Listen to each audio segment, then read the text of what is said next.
Takwalah kalian kepada Allah dengan sebenar-benarnya takwa. Dan janganlah kalian mati kecuali dalam keadaan beragama Islam. Ini gaspol atau rem-rem? Jangan gaspol bos, nanti tabrakan. Rem-rem sedikit. Banyak di antara kita, insya Allah kita tidak tergoda perempuan. Insya Allah kita tidak tergoda narkoba. Tapi yang membuat kita tergoda dan bisa masih dalam keadaan kekafiran, selalu memakan uang haram. Termasuk di antaranya yang suka menerima SPJ palsu. Ada SPJ-nya, tidak ada perjalanannya. Ini semua ini. Begitu bejatnya kita sebagian bangsa Indonesia, honor ustadz pun dipotongnya. Saya paling tidak senang itu kalau diceramah di kantor-kantor pejabat. Lain dia tanda tangan kita, lain pula dia kasih kita. Dia kasihnya kita kwitansi kosong. Saya kalau dikasih kwitansi kosong langsung saya tolak. Perjelas dulu bos, apa maksud ini kwitansi kosong? Tulis angkanya di situ. Kau kurangi nolnya, bahaya akibatnya. Yang ketawa saya serius ini. Ya, tak tahulah saya kalau di Madura ini karena baru pertama saya diceramah Pulau Madura ini. Nah. Wa qala idzan Bismillahirrahmanirrahim. Ya ayyuhalladzina amanu dukhulu fis-silmi kaffatan wa la tattabi'u khutuwatis syaitan innahu lakum adu mubin. Wahai orang-orang yang beriman, masuklah engkau ke dalam Islam secara sempurna, bukan Islam pencitraan, bukan Islam pilpres, tapi Islamlah secara benar. Wa la tattabi'u khutuwatis syaitan. Dan janganlah engkau ikuti langkah-langkah setan, karena sesungguhnya setan itu musuh yang nyata bagi kalian. Musuh kalian bukan polisi, musuh kalian bukan ulama, musuh kalian bukan pejabat, musuh kalian kata Allah adalah setan, di mana setan itu musuh yang nyata bagi kalian. Insya Allah kalau kita ceramah seperti ini, kira-kira ada enggak setan di tengah-tengah kita? Wih, masa ada setan di tengah-tengah kita? Banyak. Setannya bukan pocong, bukan suster ngesot, tapi apa setan yang ada tengah-tengah kita? Bentuknya handphone.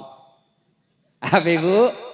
Handphone. Orang sudah ceramah masih sibuk juga. Nah, padahal artinya lihat kok HP baru saya pakai. Orang sudah ceramah masih menggosok. Nah itu setan itu mengalihkan perhatian. Simpan dulu HP-nya bu, sebentar kitanya, sebentar. Saya biasa kalau ceramah tidak senang kalau ada siaran langsung. Kenapa? Ini bisa kita offside pak. Contoh, Ustadz kita Abdul Somad. Beliau ditanya, Pak Ustadz bagaimana hukumnya main catur? Secara langsung. Beliau jawab haram apabila azan berkomandan kalian masih main catur.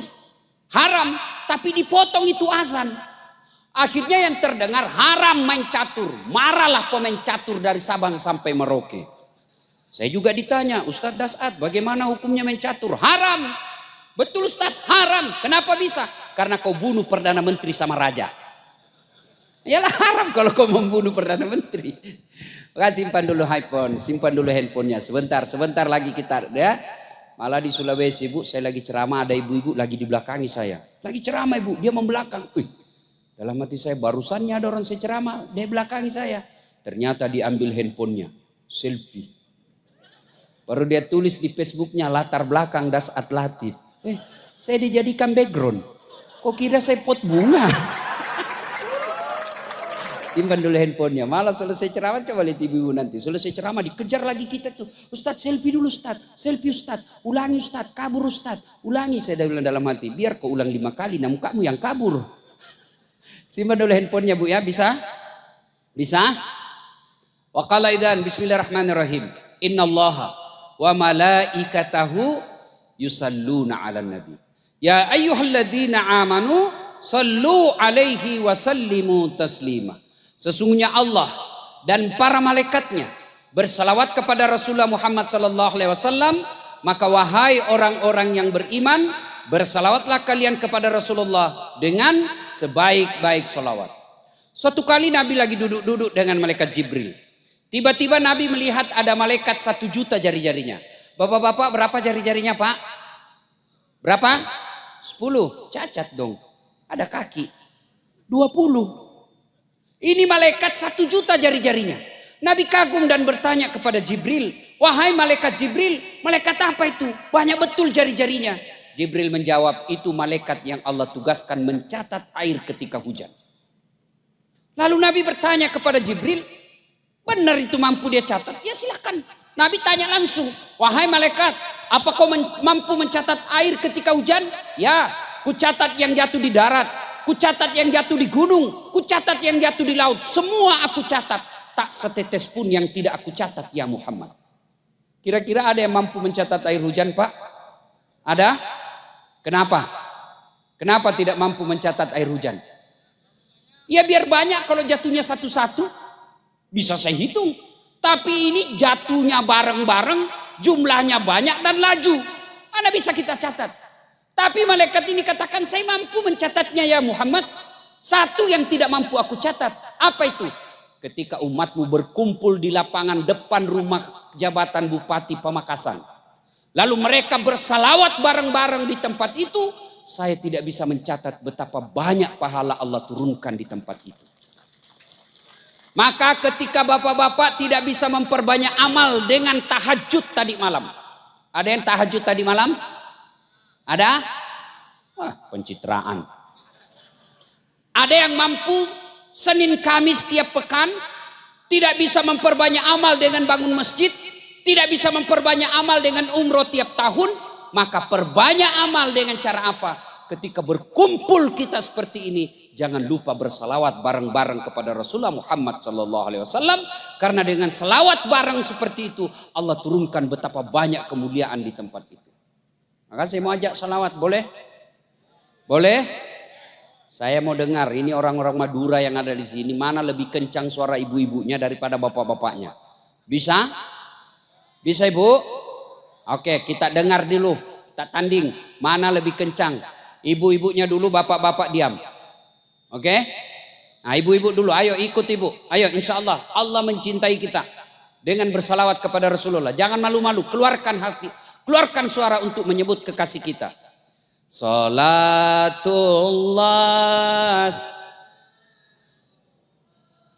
ala toha, salatullah ala Yasin. Nilainya 5,0. Ibu-ibu diam, bapak-bapak, yuk yang merasa jenis kelamin laki-laki, jangan malu-malu Pak. Jangan mempermalukan jenis kelamin kita Pak. Ayo, ibu-ibu diam, ayo Pak, ayo. Salatullah. Yang di belakang. Ala toha.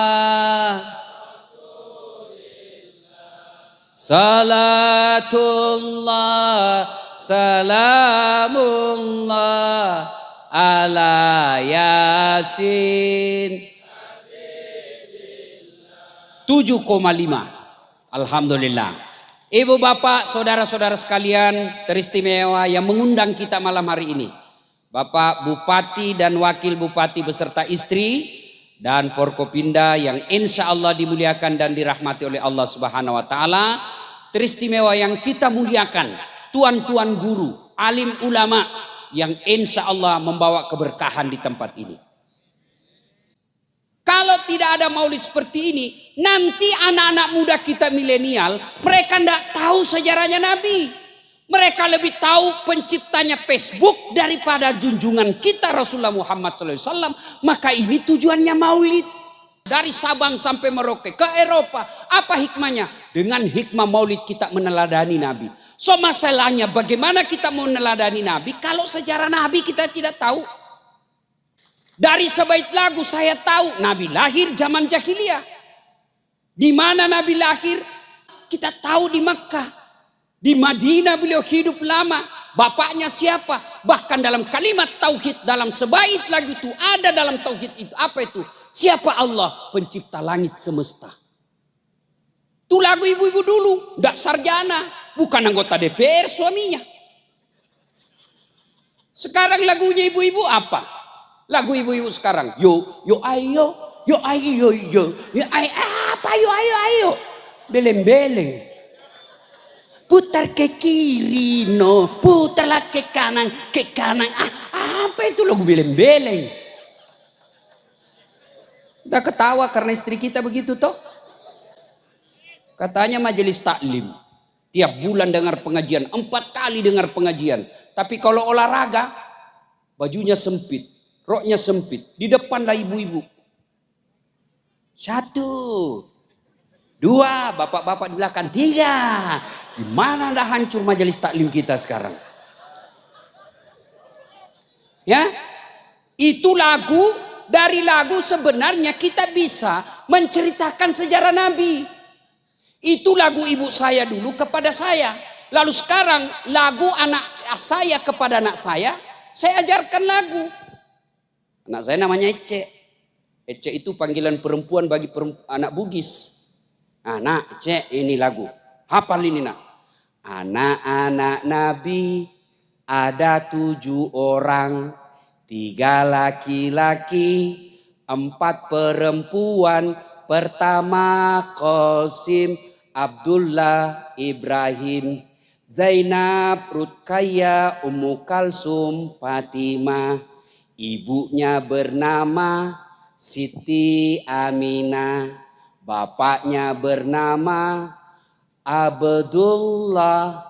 Kakeknya bernama Abdul Muthalib. Pamannya bernama Abu Thalib. Itu lagu. Dari situ anak saya tahu 7 anak Nabi. Pertamanya Qasim, 3 laki-laki, 4 perempuan. Ada dakwah syariat di dalamnya. Sekarang anak-anak kita siapa yang ngajari ibunya? Ibunya juga yang salam lagu. Lalai, panggil aku si Jablay. Abang jarang pulang, aku jarang dibelai. Dia sambunglah anaknya. Pulang-pulangku berbadan 2. Hancur bunting dia pulang. Jadi dari lagu kita bisa ngajarkan sejarah Nabi. Nah, maulid ini juga sesungguhnya menceritakan sejarah Nabi. Supaya apa? Supaya kita bisa tahu dari kisah-kisah itu, kita bisa meneladani Nabi. Maka saudara-saudaraku yang tidak mau maulid silahkan. Tapi jangan menuduh kami yang maulid ini orang yang sesat. Ini banyak anak-anak sekarang hidupnya lebih banyak bikin dosa, tiba-tiba hijrah. Modal jenggot, celana jingkrang. Langsung semua bid'ah. Maulid bid'ah. Isra Mi'raj bid'ah. Taksiyah bid'ah, jabat tangan selesai sholat bid'ah, doa bersama bid'ah, tidak ada pada zaman Nabi. Bos, kenapa Nabi, zaman sahabat, zaman Nabi, zaman tabi'in, tidak ada maulid? Kenapa? Mereka hidup sesama dengan Nabi, mereka dekat dengan Nabi, mereka lihat secara langsung Nabi, mereka tahu sendiri sejarah hidup Nabi, mereka tidak perlu diceritakan. Kalau kita yang sudah 1400 tahun pasti lupa sejarah Nabi. Maka ini pentingnya maulid. Maka yang baik silahkan Anda tidak mau maulid. Tapi hargai saudaramu yang mau maulid. Ini hanya alasan. Ini kan tidak pernah sama Nabi. Saya bilang, Dek, kalau kau tidak pernah pada sama Nabi, sini kau dulu. Tolong sampaikan sama itu ustadzmu. Jangan dia ceramah pakai mic. Karena pada zaman Nabi tidak ada mic. Ini bid'ah ini bos.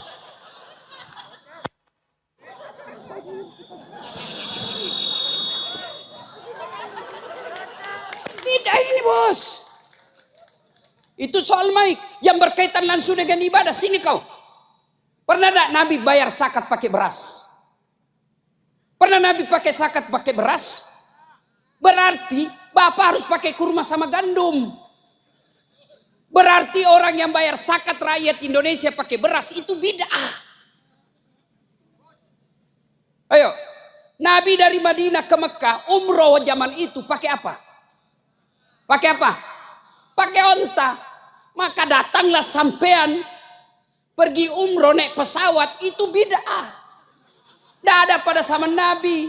Maka silakan dari Pamekasan, you pergi Mekah pakai onta, 17 tahun kau udah sampai. Ini, maka saudara-saudaraku, mari saling menghargai. Silakan yang mau maulid laksanakan dengan sepenuh hati, dengan semeriah kemampuan kita. Yang tidak mau maulid silakan tidak usah maulid. Dan kalian yang tidak mau maulid jangan mengatakan yang tidak maulid mereka sesat. Saling menghargai, aman persoalan. Pertama. Nah sekarang yang kedua, saya tidak mungkin menceramai bapak-bapak, tuan-tuan tidak mungkin saya ceramai. Saya sampaikan saja beberapa sisi kehidupan Nabi. Yang mudah-mudahan bisa kita bawa oleh-oleh pulang ceramah. Itu Nabi lahirnya zaman jahiliyah. Apakah jahiliyah itu berkaitan dengan waktu saja? Tidak. Jahiliyah itu berkaitan dengan karakter, mental, tabiat, sifat. Apa sifat jahiliyah? Satu di antara sifat jahiliyah itu. Makasih Pak Bupati. Alhamdulillah. Apa karakter masyarakat jahiliyah? Sombong. Di antara sekian banyak karakter jahiliyah, sombong. Apa itu sombong? Pakai barang mahal? Belum tentu. Sampean punya duit, beli baju krokodil. Tahu krokodil? Buaya.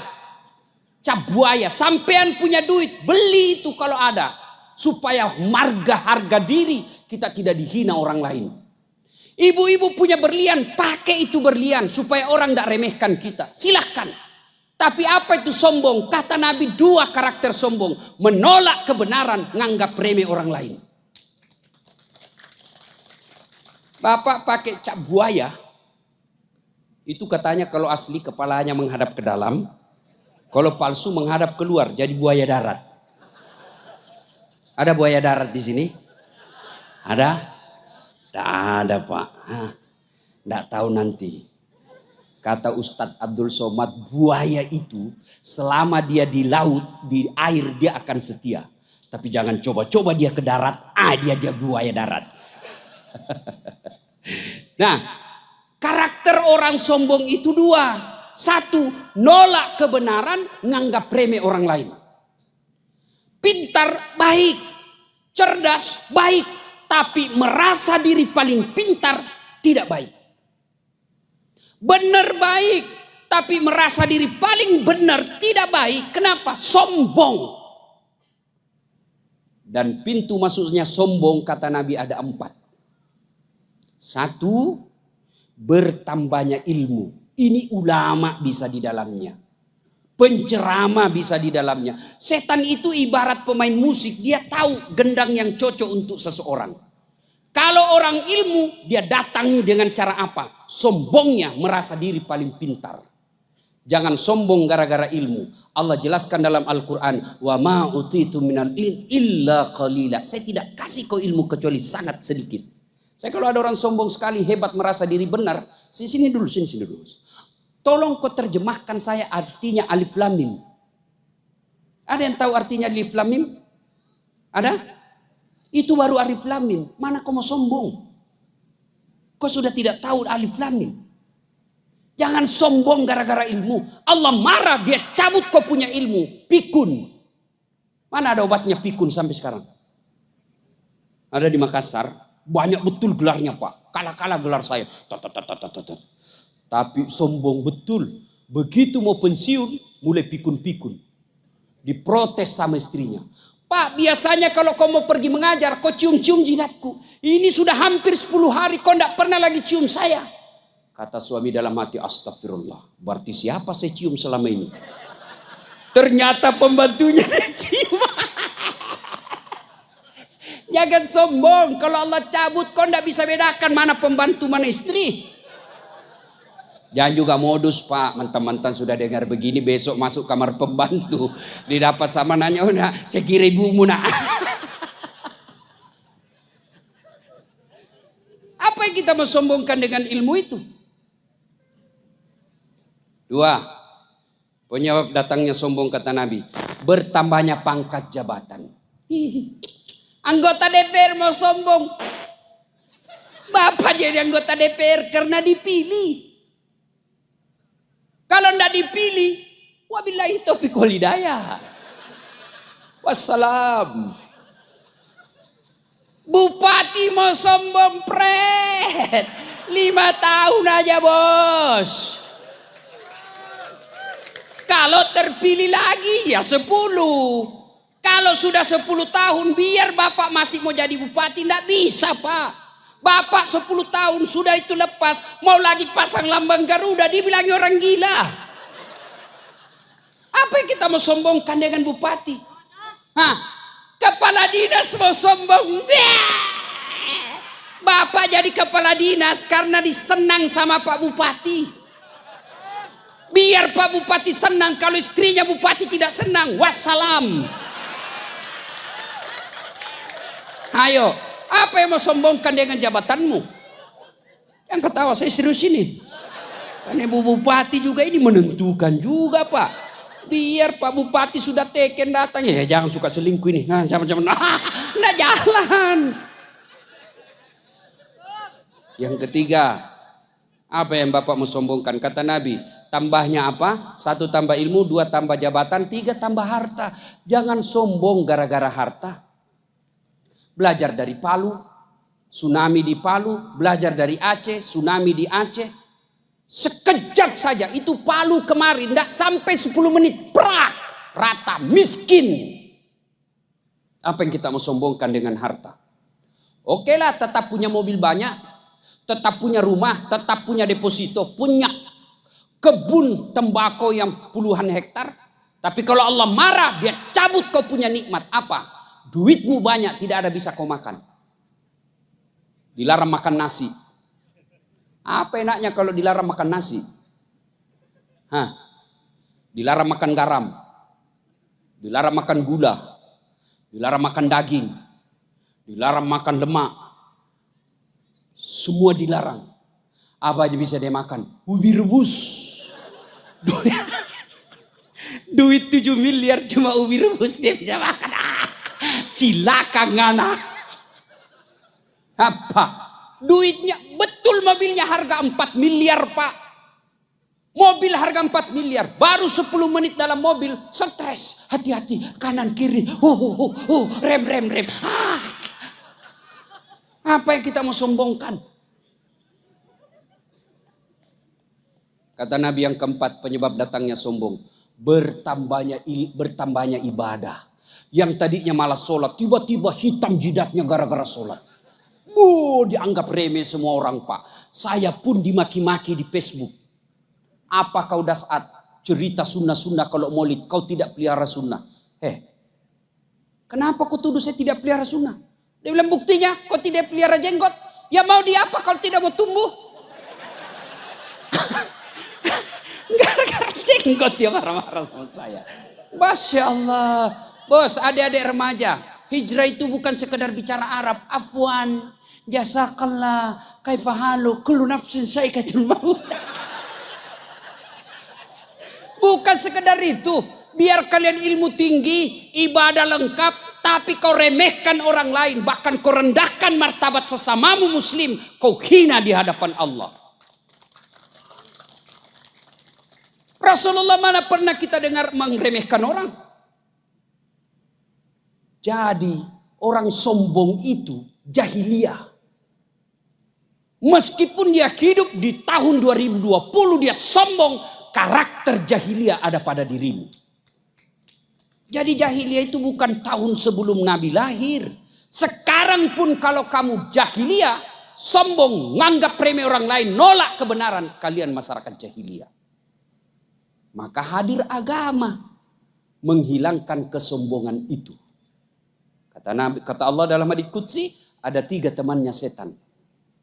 Satu di antara teman setan, ghaniyun mutakabbir, orang kaya yang sombong. Kaya jabatan sombong, temannya setan. Kaya harta sombong, temannya setan. Kaya ilmu sombong, temannya setan. Kaya ibadah sombong, temannya setan. Tapi orang masih maklum, kalau dia punya jabatan, punya duit, punya harta, punya kekuasaan, dia sombong. Orang masih bilang, ya maklumlah dia bupati. Ada jabatannya, ada kepala dinasnya, ada staf ahlinya, ahli yang tidak ada stafnya. Ada Satpol PP-nya, ya wajar lah. Tapi temannya setan. Tapi kalau sudah miskin, tidak terkenal, bego, goblok, dongo, beleng-beleng, sombong lagi. Kau bukan temannya setan, kau sudah jadi setan cilaka. Ya ketawa, saya serius ini. Ayo Bapak Ibu saudara-saudara sekalian. Nih, berikutnya, kisah berikutnya. Ketika usia Rasulullah 36 tahun. Terjadi perselisihan di kota Mekah. Belum jadi Nabi, belum jadi Nabi. Apa sumber perselisihannya? Ka'bah dipugar dan batu Hajar Aswad ingin ditempatkan kembali pada posisi. Bertengkar 4 suku. Merasa masing-masing punya hak meletakkan batu itu. Kira-kira kalau di Pamekasan ini orang Madura katakan saya lebih berhak. Orang Jawa kata kami lebih berhak. Orang Bugis kalau ada kata kami lebih berhak. Kemudian orang Betawi katakan kami lebih berhak. Mereka bertengkar 4 suku di Mekah ini. Berhari-hari tidak ada solusi. Akhirnya satu di antara kepala suku berkata begini aja. Daripada kita ribut tidak ada ujung pangkalnya. Kita tunggu besok. Siapa orang pertama yang lewat di pintu itu. Dia tunjuk satu pintu. Kira-kira pintu masjid lah kalau sekarang. Siapa yang lewat di pintu itu besok. Dialah yang kita tunjuk untuk menunjuk siapa yang angkat batu di antara kita ini. Gimana saudara-saudara sekalian? Setuju? Setuju. Tunggu besok. Tunggu. Oh, ternyata siapa orang pertama yang lewat di pintu itu? Dialah Muhammad bin Abdullah. Yang masyarakat Makkah menggelarinya sebagai manusia Al-Amin yang dipercaya. Kira-kira di Pamekasan ada diberi gelar Al-Amin? Ada. Ada anggota DPR Pamekasan dikasih anggota DPR Al-Amin. Ada. Ada ASN dikasih gelar Al-Amin. Tidak ada Pak. Zaman Nabi. Belum lagi diangkat jadi Rasul. Usia remaja Nabi sudah diberi gelar Al-Amin yang terpercaya. Kalau kita sekolah tinggi-tinggi tapi tidak ada Al-Amin. Maka disepakati, oke setuju. Ini cocok sudah ini. Inilah masyarakat kita, warga kita yang paling jujur. Ya Muhammad, siapa yang kau tunjuk di antara kami ini? Kata Nabi, baiklah kalau begitu. Nabi buka serbannya. Adik-adik berapa tahu serban? Tahu serban? Berapa sujudnya serban? Berapa? 4. Berapa suku yang bertengkar? 4. Kata Nabi begini, daripada sedulur-sedulur ribut, oke, ini serban, kau pegang sudutnya masing-masing. Pegang sudutnya masing-masing 4 kepala suku, lalu daripada sedulur-sedulur ribut, sampean ribut, kita angkat bareng-bareng. Setuju? Setuju. Begitu diangkat bareng-bareng, ayo pegang masing-masing, kita letakkan sama-sama. Setuju? Setuju. Kembalilah batu Hajar Aswad di posisi semula tanpa ada perselisihan. Akhirnya Rasulullah menunjukkan pandai manajemen beliau mengatasi masalah tanpa masalah. Oh, tahu juga orang di sini Pegadaian. Masya Allah. Artinya apa? Kalau kalian mencintai Rasulullah dan ingin meneladani Rasulullah, maka jadilah umat yang pandai. Cerdas. Begitu pentingnya ilmu pengetahuan dalam Islam. Ayat pertama turun bukan perintah puasa. Ayat pertama turun bukan perintah sholat. Ayat pertama turun bukan perintah zakat. Bukan perintah haji. Tapi apa yang Allah pertama turunkan? Iqra, baca. Berarti umat Islam ini tidak boleh menjadi umat yang bodoh. 4 sahabat Nabi. Pak Bupati mohon izin. Kalau Pak Bupati ingin mengangkat staf ahli atau tim sukses, ini 4 karakter sahabat Nabi yang perlu dicontoh. 1, Abu Bakar Siddiq. Beliau sangat arif dan bijaksana. Maka harus ada yang dekati bapak orang yang arif dan bijaksana. Yang kedua, Umar bin Khattab yang digelari dengan Al-Faruq, yang artinya tegas, haram haram, halal halal, tidak ada kompromi. Umar bin Khattab. Jangan penjilat. Ya, siapa. Ini yang merusak bupati ini. Biar salah siap. Ini yang merusak pejabat kita ini. Menjadi feodal. Biar salah dibilang siap benar. Yang ketiga, Utsman bin Affan. Pengusaha dermawan. Bukan pengusaha pelit. Yang banyak memang dekat-dekat pejabat ini kan pengusaha. Tapi pengusaha serakah. Dia mau ambil semua proyek. Ini yang rusak bupati ini. Mesti Utsman bin Affan hartanya diberikan untuk kemakmuran umat. Pak Bupati, ambil saya punya perusahaan. Yang penting makmurkan masyarakat. Itu Utsman bin Affan. Yang keempat, Ali bin Abi Thalib. Tokoh muda, brilian, cerdas. Sampai Nabi katakan, 4 sahabatku, Ali bin Abi Thalib paling cerdas. Nah, Ali bin Abi Thalib pernah ditanya sebagai orang cerdas. Ali, jika engkau disodorkan antara harta dengan ilmu, pilih mana? Ibu-ibu, kalau saya sodorkan iPhone 11 dengan kitab Durratun Nasihin, pilih mana ibu? Pilih mana? Kitab, pencitraan. Bapak-bapak pilih mana? Handphone atau Durratun Nasihin? Handphone. Tapi apa kata Ali? Saya pilih ilmu. Kenapa pilih ilmu ya Imam? Ada 3 kelebihan ilmu dibanding harta.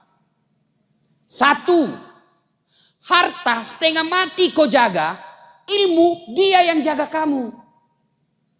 Contoh, punya duit 5 juta. Kasih masuk bele-bele.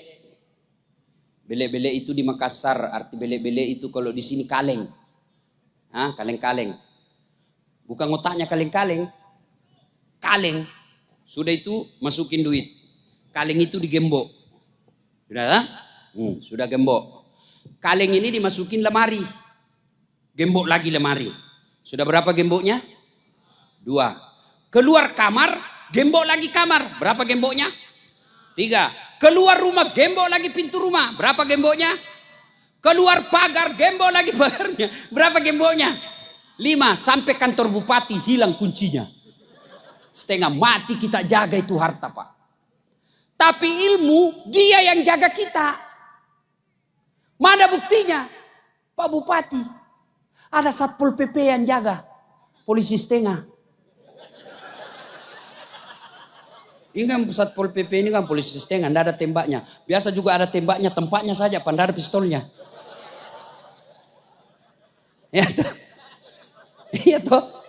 Dijaga Pak, kemana-mana ada polisi ngawal, kemana-mana dikawal sama polisi lah JPR apakah itu dikawal Pak. Kenapa jadi dikawal? Karena jadi bupati. Kenapa jadi bupati? Karena cerdas. Mana buktinya? Dengar sambutan tadi. Masih muda dan programnya mencerdaskan kehidupan masyarakat. Ini pengejawantahan, penerjemahan daripada Iqra, baca. Apa itu? Berikan beasiswa masyarakatmu. Tinggal kepala dinas, pilih yang bagus-bagus bos. Jangan pilih yang dekat. Jangan pilih karena dia hanya karena pesantren keluarga. Jangan, itu merusak sistem. Pilih yang betul-betul mampu. Biar dia tidak mampu, tapi ada yang tidak mampu, ada yang cerdas. Yang cerdas diprioritaskan. Bukan sekadar tidak mampu, tapi cari yang tidak mampu dan cerdas. Maka tidak ada alasan masyarakat Pamekasan tidak cerdas. Kenapa? Kalian sudah dikasih beasiswa. Beda zaman saya dulu. Saya ini Pak tidak pernah mondok.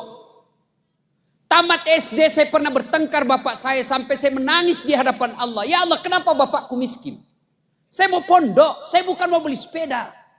Saya mau jadi anak pondok, tapi pondok waktu itu lebih mahal daripada sekolah umum. Maka saya sekolah umum. Alhamdulillah karena saya mau belajar dengan sendiri, maka saya bisa jadi ustadz. Maka saudara-saudara sekalian, kata Ali, harta kamu yang jaga, ilmu dia yang jaga kamu. Dua kata Ali, kelebihan ilmu. Dengan ilmu bisa dapat harta, tapi dengan harta belum tentu dapat ilmu. Contoh, ada di kampung saya Pak, pengusaha tambak, banyak tambaknya, tapi tidak tahu membaca. Diajarlah membaca sama cucunya supaya tidak bikin malu. Beli buku besar yang banyak gambarnya. Ejah, nek, PEP, tambah P, PEP, SOSO, PEPSO, DEDENTE, bacanya apa? Odol. Waduh, hancur. Dibawalah dia ke Makassar. Masuk di mall. Tahu mall kan? Di dalam mall ada tangga lift. Yang naik turun itu. Begitu masuk mall, terbuka itu tangga lift. Dia eja itu, open. Wih, besar betul pembikin kuenya ini. Open di kampung saya itu open, bahasa Belanda pembikin kue mentega. Dia bayangkan, besar betul pembikin kuenya ini orang di kota. Terbuka pintu lift, Pak. Ada orang Tionghoa masuk, dia teriak, woi, ajak utama, mapelah bahasa Bugisnya. Jangan kau masuk, panas di situ, jangan kau masuk. Masuk ini orang Tionghoa, tertutup pintu. Beberapa saat kemudian terbuka, keluar orang Afrika. Dia bilang, saya sudah bilang jangan kau masuk, hanguslah kau. Padahal ya masuklah ya. Ini beleng-beleng. Banyak duitnya tapi on. Dibawalah makan di restoran. Gimana makannya Pak? Anaknya bawa restoran di Makassar. Enak semua makanan tadi nak. Satu aja ndak kusuka. Setengah mati kutelan ndak mau masuk. Repot. Kata anaknya, yang mana? Setengah mati aku telan. Kenapa? Ndak bisa. Yang mana Pak? Itu yang putih tipis. Ternyata tisu. Karena dilihat orang sudah makan pada gini-gini. Dia telan itu tisu. Ini banyak duitnya tapi beleng-beleng. Kata Ali, dengan ilmu kau dapat harta. Mana buktinya? Apa Pak? Orang pusing harga tiket naik. Saya tidak pernah pusing soal tiket. Kenapa? Bukan saya yang beli. Siapa yang beli? Bupati. Ayo Pak. Hebatnya lagi, pergi tidak bawa uang, pulang los. Maka belajar adik-adik sekalian. Ini kita punya pemakasan. Kalau kalian anak muda milenial, adik-adik santri, adik-adik usia sekolah, kalau kalian tidak sekolah, maka kalian akan menjadi penonton di kabupaten tanah kelahiranmu. Berarti kalau kita cinta kepada Rasul, kita ingin meneladani Rasulullah dalam kehidupan sehari-hari. Nggak usah dulu deh yang jauh-jauh. Coba mulai malam ini hormati dan muliakan istri. Rasulullah itu dari 11 istri beliau tidak ada satupun yang dipanggil namanya. 11 istri Nabi tidak ada pernah mengatakan saya nyesal nikah sama engkau ya Muhammad. Nggak, 11 Pak. Bapak cuma satu istrinya menderita lahir batin. Rasulullah coba buka Barasanji. Beliau yang menyediakan sarapannya. Beliau yang membersihkan tempat tidurnya. Beliau yang menambal baju-bajunya. Itu Rasul, manusia pilihan, kekasih Allah. Yang namanya selalu digandengkan dengan nama Allah. Yang dalam hadits qudsi Allah katakan, andai bukan karena engkau ya Muhammad, saya tidak ciptakan dunia dan surga isi-isinya. Tapi beliau membantu istrinya membersihkan tempat tidur. Beliau membersihkan istrinya. Beliau membantu istrinya. Itu Nabi. Bapak baru pegawai honor. Hargai saya. Jangan ketawa, saya serius ini. Kalau Bapak cinta kepada Nabi, muliakan istri. Kata Nabi, bukan bagian dari umatku suami yang tidak tahu menghargai istrinya. Itu muliakan. Rasulullah itu Beliau masuk kamar, sudah ada sisirnya. Dan begitu keluar dari kamar, sudah rapi rambutnya karena memuliakan istrinya. Kita sudah habis sempat pisang goreng, masih acak-acakan rambut pagi-pagi. Kata istrinya, baikinlah itu rambutmu mas. Apa, kenapa rambut saya keurusin? Rasulullah. Maka wajar Rasulullah sangat dicintai oleh istri-istri beliau. Tidak pernah beliau memanggil nama istrinya. Khadijah beliau panggil Ummul Mukminin. Aisyah beliau panggil ya Khumairah. Maka bapak kalau cinta sama istri, mulai malam ini panggil istri kita dengan panggilan kasih sayang. Wahai istriku yang memancung hidungnya di lorong 3. Dia bilang, istriku ndak mancung hidungnya Ustaz. Ya giginya lah kau lihat. Justru giginya yang mancung Ustaz. Ya carilah mana yang spesial buat istri ya. Jangan mentang-mentang istri kita hitam dipanggil hitam. Hitam. Kata istrinya, apa sih mas pesek? Ya Rasulullah. Bayangkan. Rasulullah begitu menghargai istri. Pernah suatu ketika beliau kumpul di ruang tamu bersama sahabat. Tiba-tiba datang istri beliau yang ketiga. Yang agak senior, agak tua. Dan yang membuka pintu Aisyah. Istri ketua beliau ini datang membawa kue, makanan untuk Rasul. Tapi siapa yang buka pintu? Aisyah. Begitu buka pintu, Aisyah apakah mengambil kue itu? Tidak. Beliau ambil lalu ditumpahkan. Karena cemburu. Kira-kira kalau bapak kepala dinas ditumpahkan di depan muka dan ada kawan-kawan di sini, apa bapak kira-kira masih senyum? Kau permalukan saya. Saya ini eselon. Tapi apa begitu Rasulullah?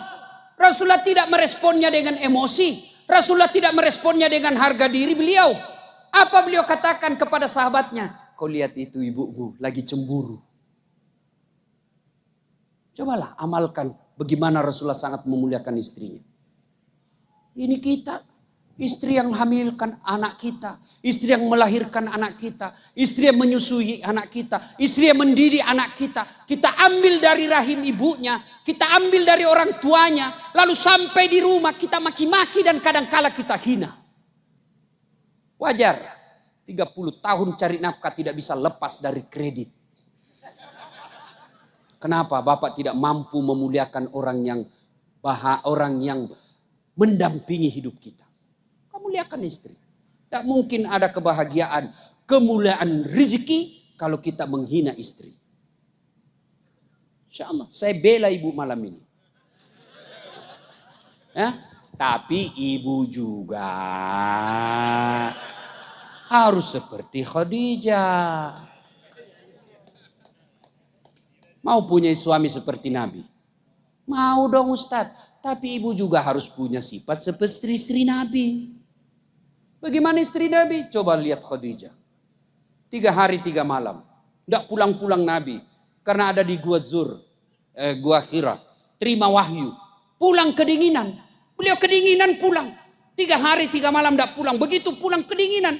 Lalu Rasul berkata, ya istriku, kedinginan saya, selimuti saya.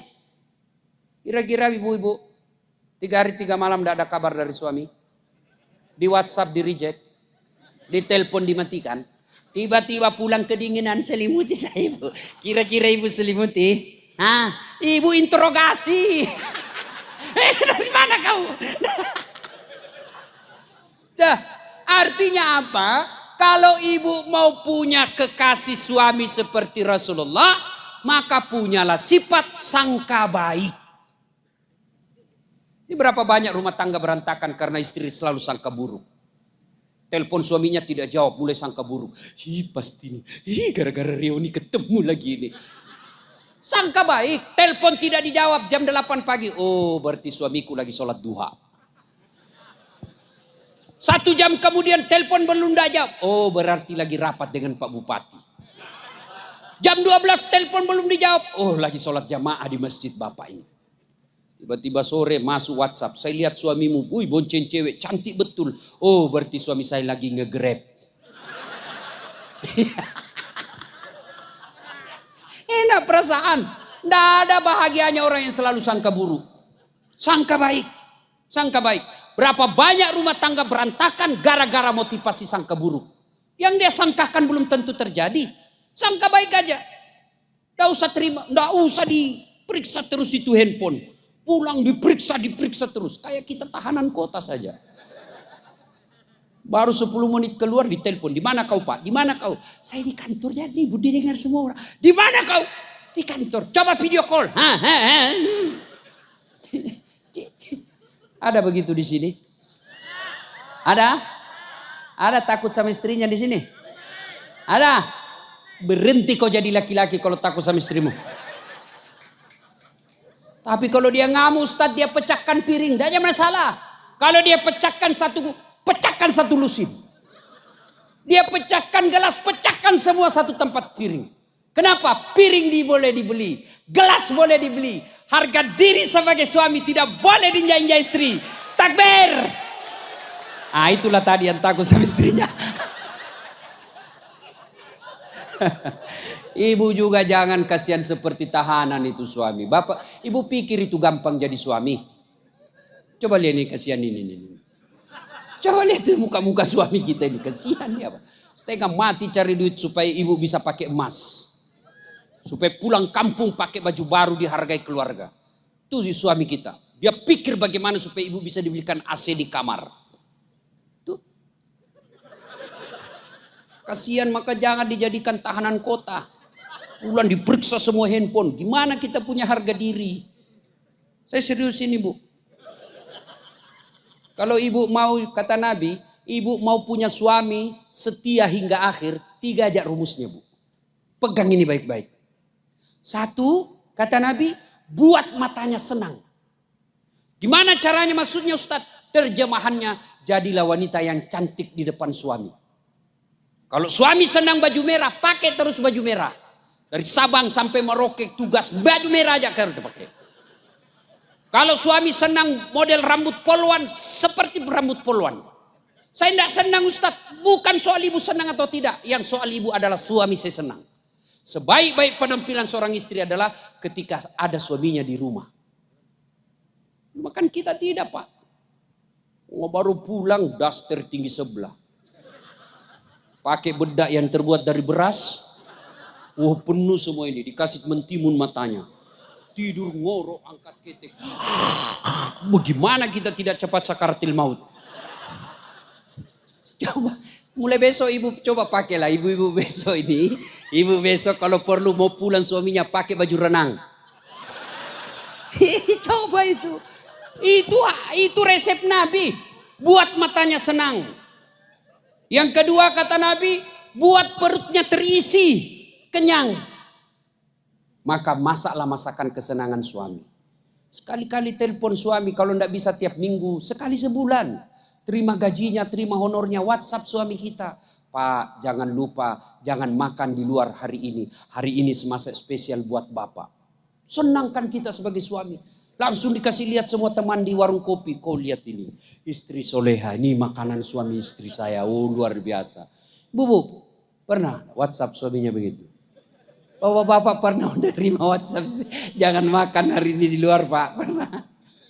Paling yang Bapak terima, jangan lupa singgah beli gas.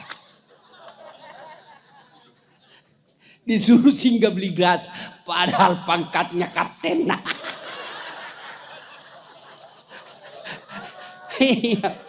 Kok tahu Ustaz? Ya saya pernah rasakan. Astagfirullah. Saya pulang takziah tiba-tiba masuk WhatsAppnya mamanya cek di rumah. Ustaz habis pembalut. Innalillah. Tidak mungkin sopir saya suruh beli untuk istri saya. Sudahlah saya bersinggah. Mudah-mudahan tidak ada yang kenal saya ini. Begitu saya bayar di kasir tiba-tiba nyelonong ibu majelis taklim. Ustaz beli pembalut. Saya langsung spontan. Saya bilang biar ibu daripada saya melahirkan. Gitu resepnya Pak, supaya tidak tersinggung. Apa resepnya?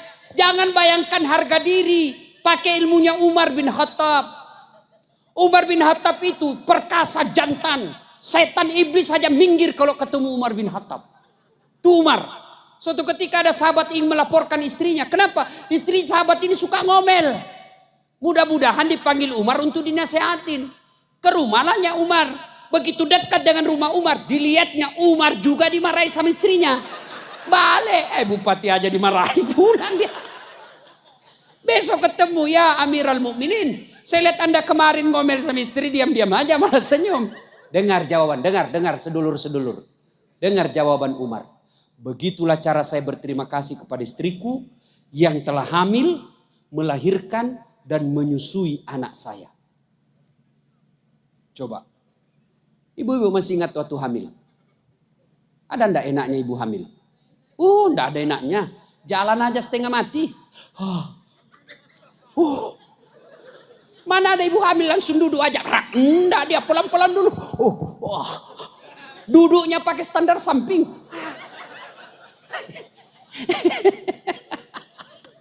Iya toh. Kalau kita kan pasti repotnya paling waktu ngidam. Apa doanya supaya berhenti ngidam? Saya bilang, ngidam apa istrimu? Dia bilang, nanti dia bisa tidur kalau dia lihat saya di atas lemari, Pak Ustaz. Apa? Repot juga kau. Jadi kalau istrinya mau tidur jam 10, setengah 10 sudah naik di atas lemari. Saya bilang, berhenti kau, dikasih bodoh-bodoh kau istrimu itu. Yang kedua kata Umar, begitulah cara saya berterima kasih kepada istriku yang telah melahirkan anakku.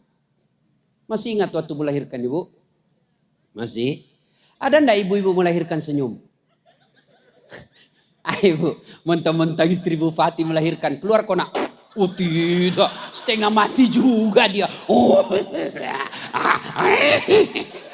Itu Pak. Bapak-bapak stres tapi masih sempat merokok. Coba itu bapak-bapak kalau stres, lalu lalang depan pintu tapi merokok dia Pak. Coba itu istri, pilihannya hanya 2. Kalau tidak setengah mati, mati setelah melahirkan anaknya. Dan yang ketiga kata Umar, begitulah cara saya berterima kasih kepada istriku yang telah menyusui dan membesarkan anak saya. Ibu-ibu, masih ingat waktu menyusui? Masih? Apalagi waktu tumbuh giginya ibu? 7 bulan. Kenapa bapak yang ketawa? Bapak pernah rasakan? Coba lihat. Mana ada digigit? Kok gigit saya? Nak, dibujuknya itu nak. Nak, lepas kau nak. Itu siang anaknya. Malam. Itu, makanya Umar bin Khattab tidak pernah tersinggung ketika istrinya ngamuk-ngamuk. Itulah sebabnya ketika Nabi ditanya, ya Rasulullah, setelah Allah dan Rasulnya siapa yang saya taati ya Rasul? Apa jawaban Nabi? Ibumu. Setelah itu siapa ya Rasul? Ibumu. Setelah itu siapa? Ibumu. Setelah itu siapa? Bapakmu. Ibu. Kenapa? Mengandung, melahirkan, menyusui. Ibu, bapak. 3 ibu, 1 bapak. Paham? Ibumu, bapakmu. Berarti 1 bapak, 3 ibu. Kalau berani sampean. Berani. Nah, ibu bapak saudara-saudara sekalian. Berarti kalau cinta kepada Rasul, teladani Rasul sebagai suami, ibu teladani Rasul menjadi seperti istri Nabi. Bapak saudara-saudara sekalian, banyak yang ingin kita sampaikan, tapi waktu yang terbatas. Insya Allah lain waktu dan kesempatan kita akan lanjutkan. Dan pada akhirnya, apapun dan siapapun kita, ada pada diri Rasulullah Muhammad SAW. Kalau Pamekasan ini mau sejahtera, lahir dan batin, bukan dari sumber daya alamnya. Coba lihat Saudi Arabia. Tunjukkan saya Saudi Arabia ada sawahnya. Tidak pernah saya melihat sawah. Di Indonesia dari Sabang sampai Merauke, tunjukkan saya kabupaten yang tidak ada sawahnya. Semua punya sawah. Saudi Arabia tidak pernah impor dan krisis beras. Indonesia kadangkala masih impor beras. Padahal kita punya sawah sejauh mata memandang. Berarti yang bisa memakmurkan negara kita bukan sumber daya alam bagi kita orang beriman. Tapi apa? Kecintaan kita kepada Islam kita. Dan Islam hadir karena jasa dari seorang manusia, yaitu Muhammad sallallahu alaihi wasallam. Karenanya kalau mau makmur Pamekasan ini, cintai Rasulullah sallallahu alaihi wasallam. Bagaimana cara mencintai Rasulullah? Menurut pendapat-pendapat para ulama, mencintai Rasulullah itu satu, memperbanyak menyebut namanya. Dengan cara bersalawat kepada Rasulullah. Allah perintah puasa, Allah tidak puasa. Allah perintah haji, Allah tidak haji. Allah bahkan perintah sholat 5 kali sehari semalam, Allah tidak ikut menunaikan sholat. Tapi Allah perintah kita sholawat. Dengar firman Allah. Innallaha wa malaikatahu yusalluna ala nabi. Allah dan para malaikatnya berselawat kepada Rasulullah Muhammad sallallahu alaihi wasallam. Tidak cukup sampai di situ, maka Allah mengajak kepada kita, wahai orang-orang yang beriman, bersalawatlah kalian kepada Rasulullah. Bersalawatlah kalian kepada Rasulullah. Yusalluna ala nabi, sallu alaihi wasallimu taslima. Bersalawatlah kalian kepada Rasulullah dengan sebaik-baik salawat. Tidak diajarkan salawat sambil merokok. Tidak diajarkan salawat sambil makan kue. Apa dilarang? Tidak dilarang. Tapi itu bagian dari adab bersalawat kepada Nabi. Bersalawat dengan sebaik-baik salawat. Yang kedua, kalau cinta kepada Rasulullah, amalkan sunnah-sunnahnya. Bagaimana cara mengamalkan sunnah-sunnahnya? Amalkanlah sesuai dengan kemampuan yang mau kita lakukan, tanpa menghina orang yang tidak mampu melakukan sunnah. Ada orang barangkali mampu memelihara sunnah dengan pelihara jenggot, silahkan. Ada orang yang mampu memelihara sunnah dengan cara apa? Kaki celananya jingkrang, silahkan. Ada orang yang memelihara sunnah dengan Senin Kamis, silahkan. Silahkan yang Senin Kamis, jangan engkau cela orang yang pelihara jenggot. Silahkan pelihara jenggotmu, tapi jangan engkau meremehkan orang yang tidak pelihara jenggot. Lakukan sunnah itu sesuai dengan kemampuan kita. Dan yang ketiga, ketika cinta kepada Rasulullah, syarat yang ketiga, pelihara warisannya. Cintai warisannya. Apa warisan Nabi? Bukan bupati, bukan presiden, tapi apa warisan Nabi? Al-ulama'u warisatul anbiya. Ulama adalah pewaris para nabi. Mencintai ulama bagian daripada perintah agama. Suatu kali ketika pintu surga dan neraka sudah mau ditutup, yang artinya penghuni neraka sudah abadi, penghuni surga sudah abadi. Begitu pintu neraka mau ditutup, Allah perintahkan kepada malaikat penjaga neraka, malaikat tunggu dulu, jangan dulu kau tutup. Masih ada satu hambaku, angkat dia masuk ke dalam surga. Kata malaikat, tidak ada lagi, orang bejat semua sudah ini sisa-sisa. Saya lebih tahu dari engkau malaikat, kau turun cari. Turun cari, setengah mati cari. Kenapa? Barang rongsokan. Cari ketemu.